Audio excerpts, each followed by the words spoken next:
every child is curious. George, look what I found. Turn their curiosity into a lifelong love of learning. That's a periscope.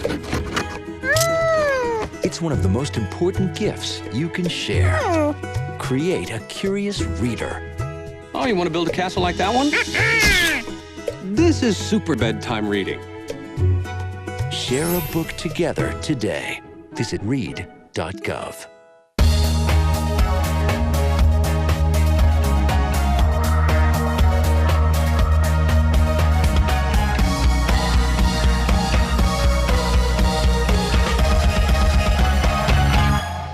Welcome to this edition of Lancaster Perspective. I'm Mike Miller. My special guest today, the engineer for the city of Lancaster, Brad Fagrell. Welcome.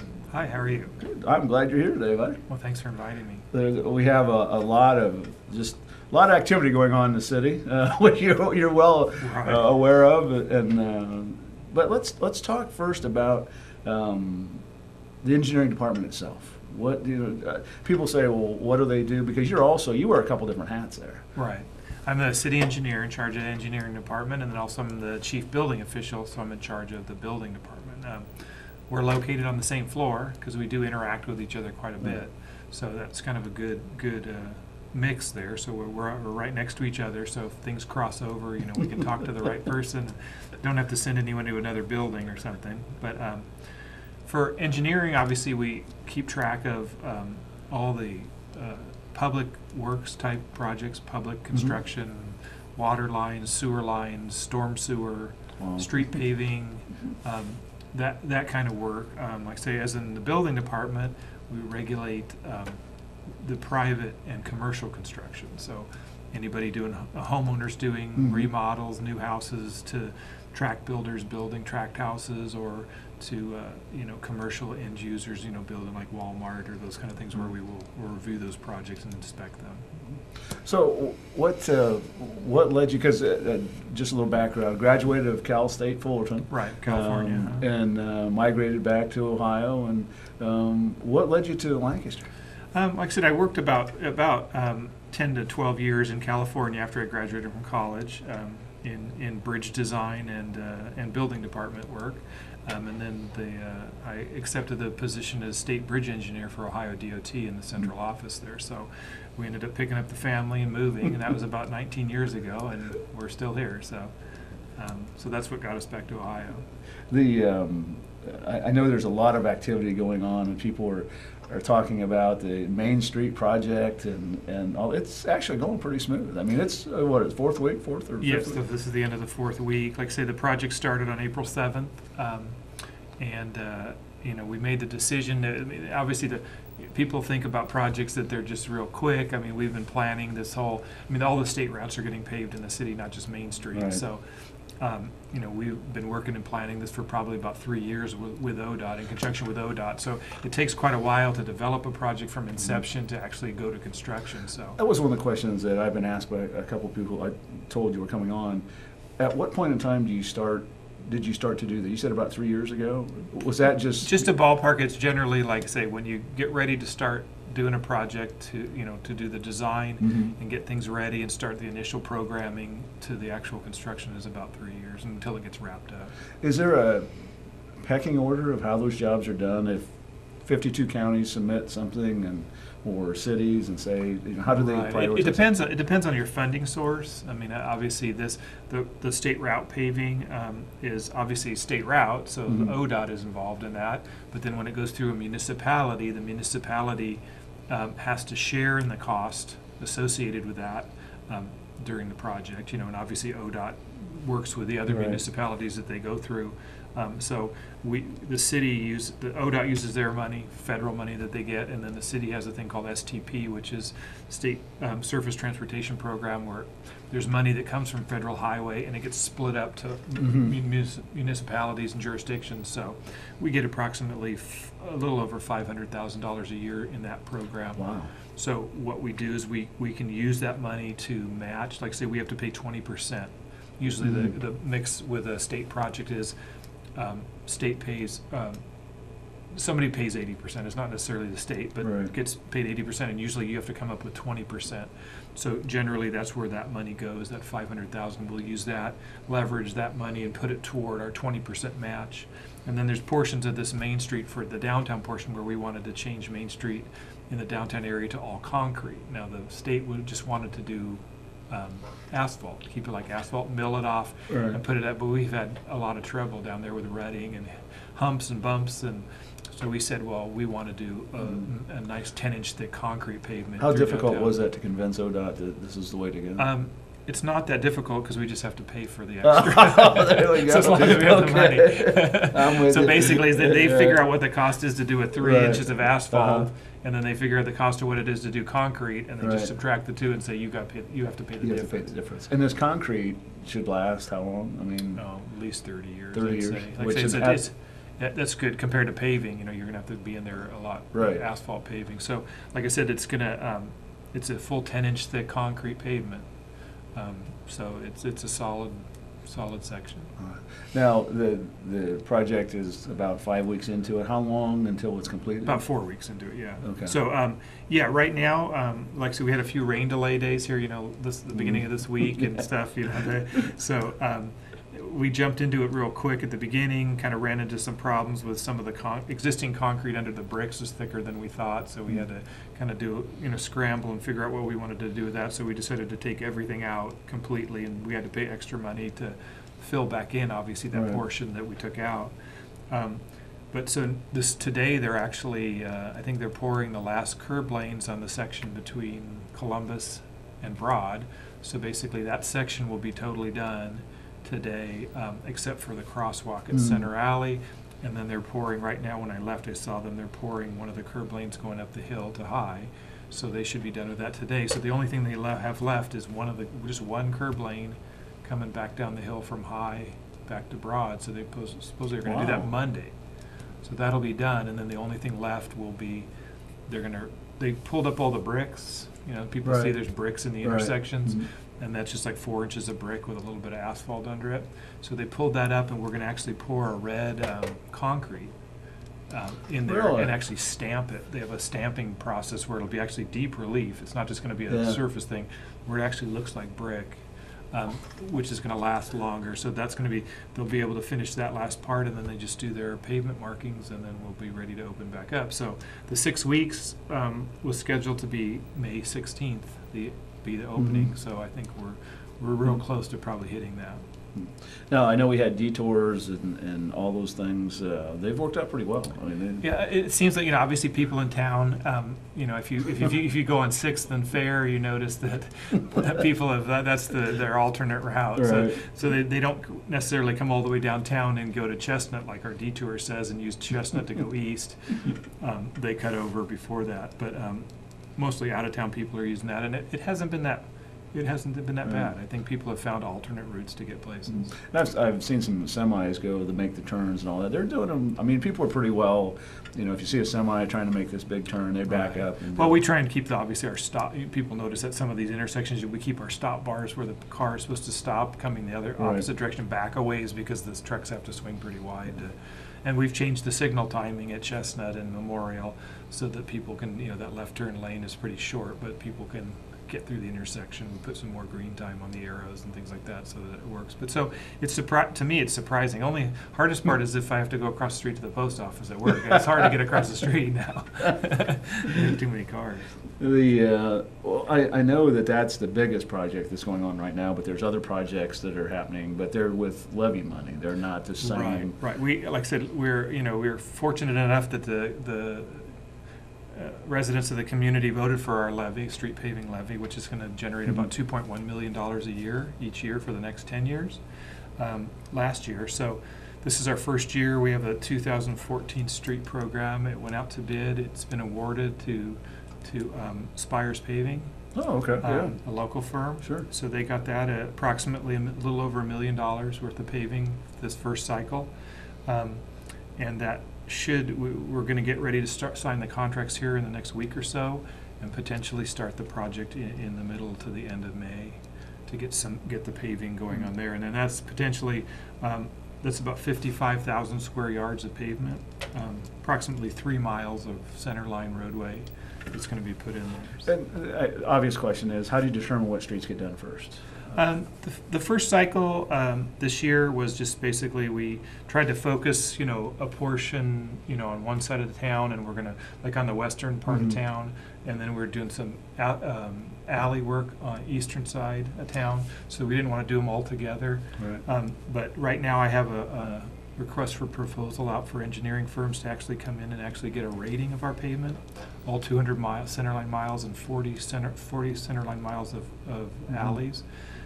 So that's gonna be in a couple of weeks, the proposals, and that'll be our goal, is to get that information in and get the thing called a PCR, which is a pavement condition rating that ODOT uses. So we're gonna get them all rated, get them into a database with video of the streets, and then we'll use that with our average daily traffic numbers, and trying to balance all the other projects we do in town, water line work, things like that. Obviously, we don't want to have a water line project and we pave the year before and they come cut right through the middle. We actually we joke that we give the water department and other departments an award if the first one to cut in the pavement after we've paved it. So we do our best to try and work with gas department, water department, sewer department, and everybody, so that we get that kind of work done before we do our paving.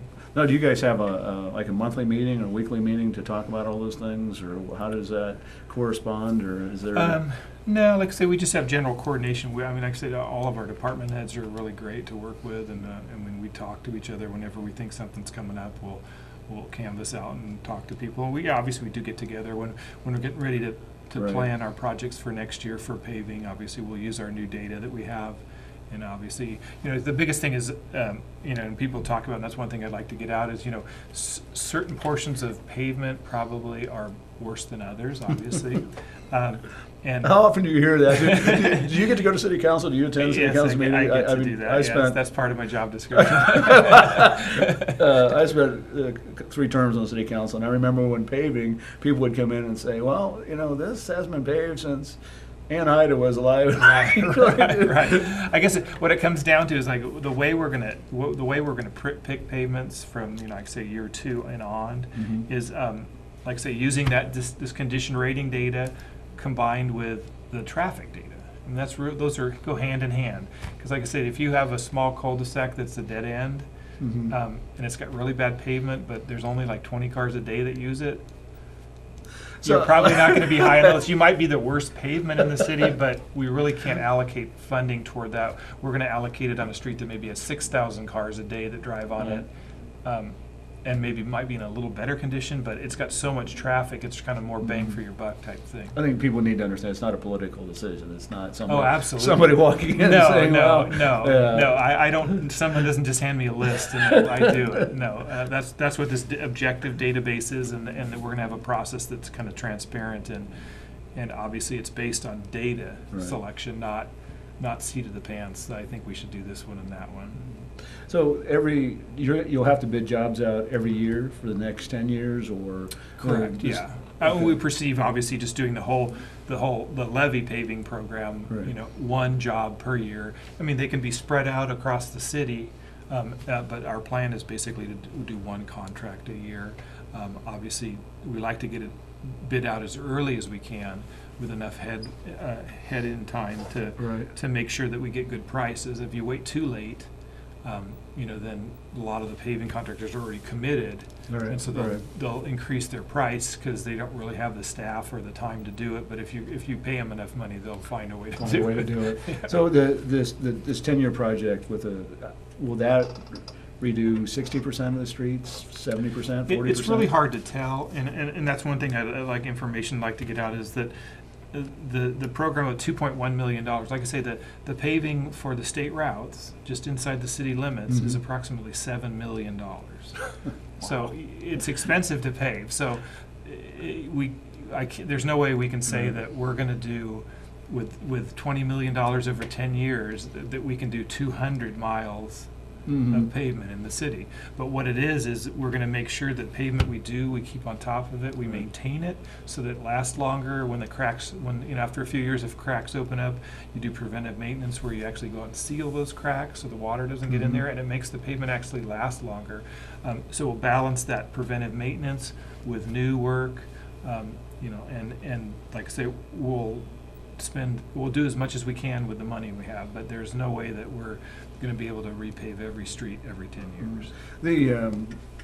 Coming into Lancaster, challenge that you saw for the city as a city engineer? I mean, was there something that you came in and thought this is something we're doing? Was it street, maybe something else that? No, like I say, in general, with all municipalities, is usually there's not enough money. Like I say, there's more needs than you have money to address those needs, and so that's why you need to make sure you balance that. You come up with an objective process of where do I spend the limited money I have, and how do we do that? And like I said, all the departments in the city work real well together. So I was real surprised at that when it came in.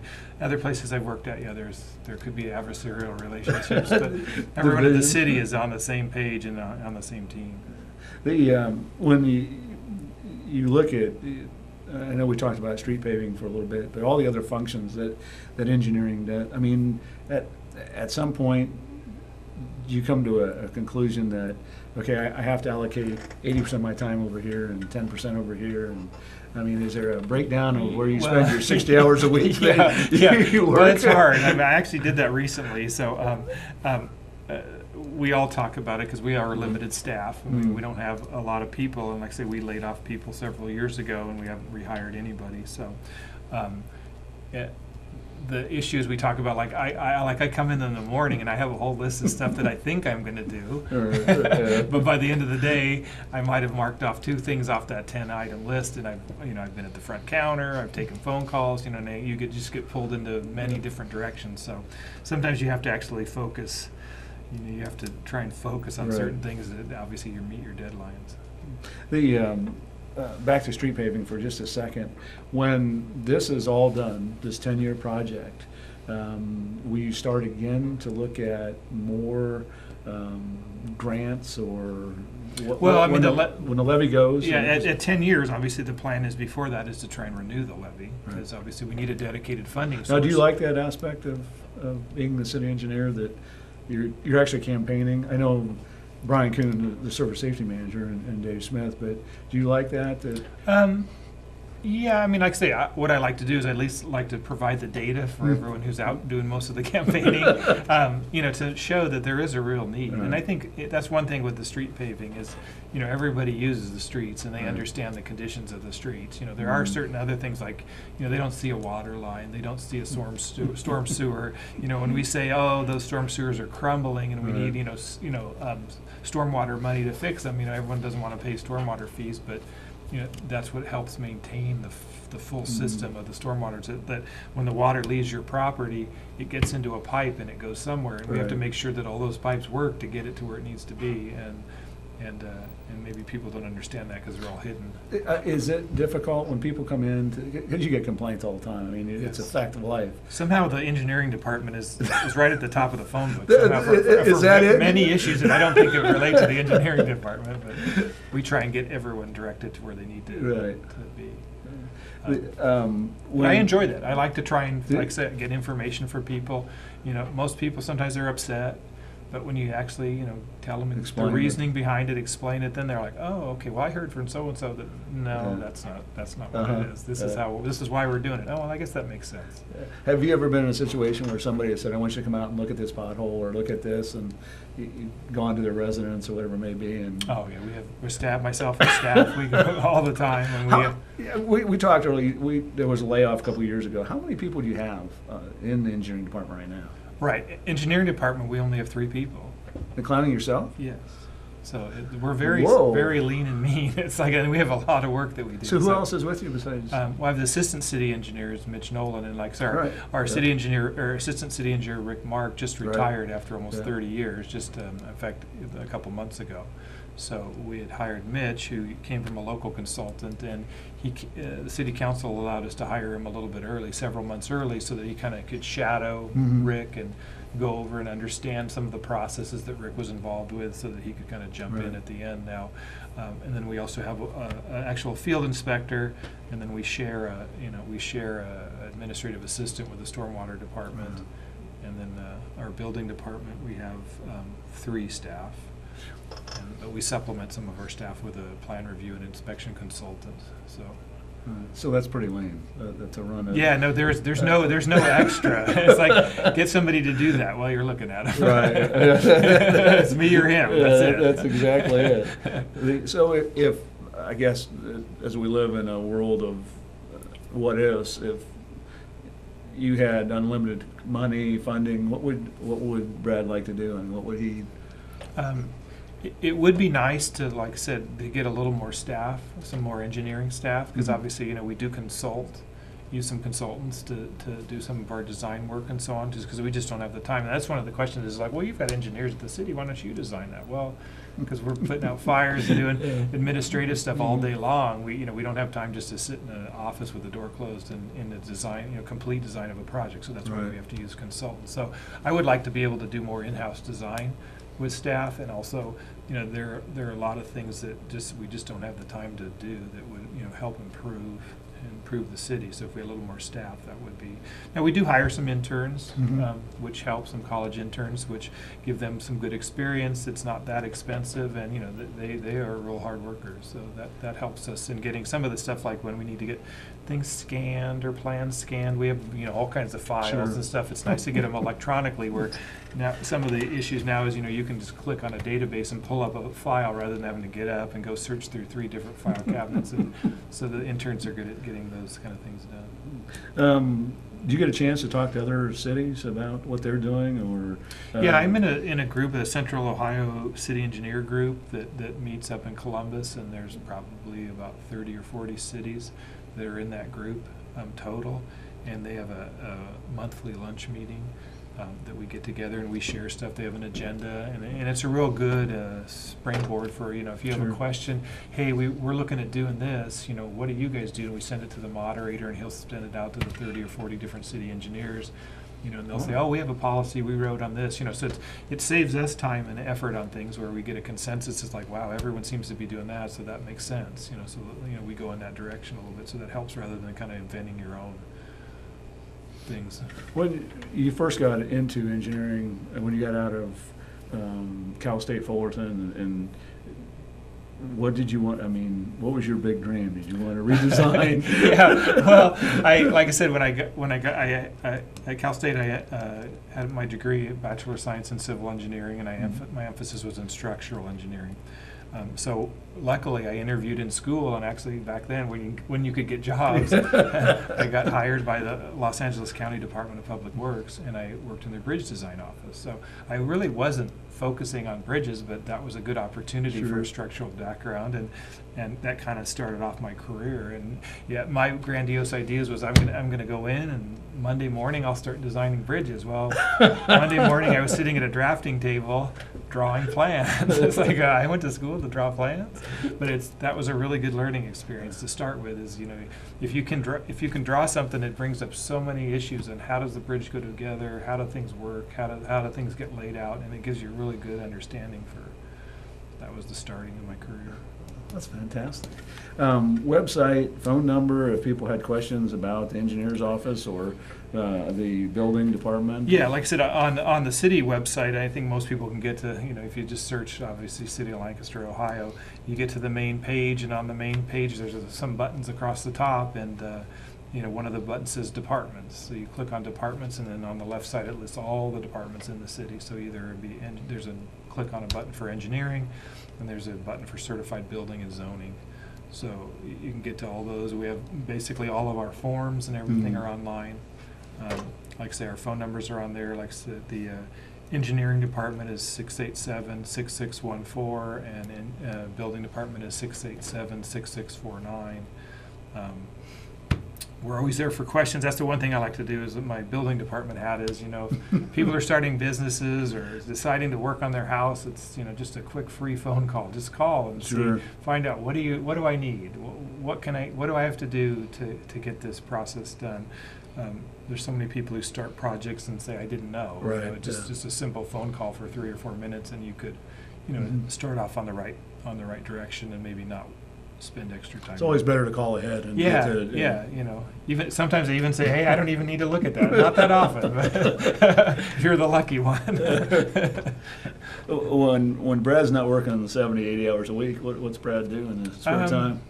Well, coming from California, I like to sail a lot. So when we moved here, I didn't have a sailboat, but I bought a sailboat here a couple of years after we moved because I just had to keep sailing a little bit. And then we bought a second sailboat. One of my older sons, a catamaran, a small catamaran. Yeah, so we like sure. to sail on the weekends. I like to golf. Was a big snow skier in California, so went around all the West Coast. So we still ski. I teach my kids all how to snow ski. Now, how many kids do you have? How many? I have 4 kids. Okay. Like I say, the oldest is 30, lives down in Georgia. To my youngest is an adopted little boy from China, but he's 13 now. We adopted him when he was Wow. 3. So, and we're in the process of adopting another little boy from China. Hopefully, we'll be traveling in the summer to do that. Fantastic. Yeah. So That's quite a... keeps you young. I think. Oh, absolutely. I know. Yeah. No sitting around on Saturday. You know, sleeping in. Yeah, no sleeping in. I understand that. We just got a few minutes left in this segment talking with Brad Fagrell, the PE professional engineer for the city of Lancaster and city engineer. Plans that this summer that you're going to do yourself, or? Probably, like I say, just going to China for 2 to 3 weeks. So Wow, that's usually you have to be there minimum of 2 weeks. So. No kidding. So it gets to be, I guess it's not that bad when you're there, but when you get back, you just the Right. jet lag and Yeah. the hard part is when you go over there, and obviously China's 12 hours different than here exactly. So, you know, it's like one day you just all of a sudden say, midnight is now noon. You know, and start acting that way for 2 weeks straight. Now all of a sudden you just, you know, it's like get up. It's like, so it wears on you after a couple of weeks, and then flying back, and then it hits you, I think, when you get back. Well, I couldn't let you go without talking about your new book, because you work for Brian Kuhn, right? Yes, I do. Yeah, and just, you know, tell us a little bit about Brian. It's a loaded question. It's all right. No, I told him I was going to ask. No, Brian's great. Yeah. Like I said, he's a very easygoing guy to work with. You know, he's still in the learning stages. Obviously, there's lots to learn in the city. There's all the different departments and all the intricacies. So he's real good at, like, you know, he's not shy to ask. He wants to know. So he's like, well, you know, what do you guys do with this? You know, how does this? I got this complaint about this. You know, it's like, well, this is how we normally work it. So he's kind of the learning curve, but I think he's a fast. He's a good guy. Fast learner. Yeah, he will do well. Well, Brad, we appreciate you coming in and giving us an insight on the city engineers department and also the building department. We appreciate your time, and good luck with all the projects you got Okay, coming great. down the road. I hope the information's useful to people. Oh, absolutely. And always check out our website. We have all kinds of information on there. Thanks for tuning in to this edition of Lancaster Perspective. I'm Mike Miller, and remember, until we meet again, let's make a difference.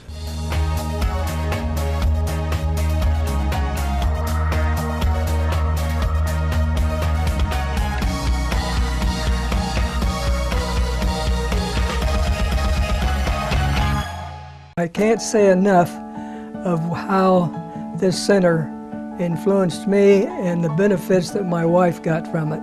I thought, nobody can take care of her like me, and I knew I had to do something for my family. It's in their hearts that they want to provide the care for the people that deserve it here.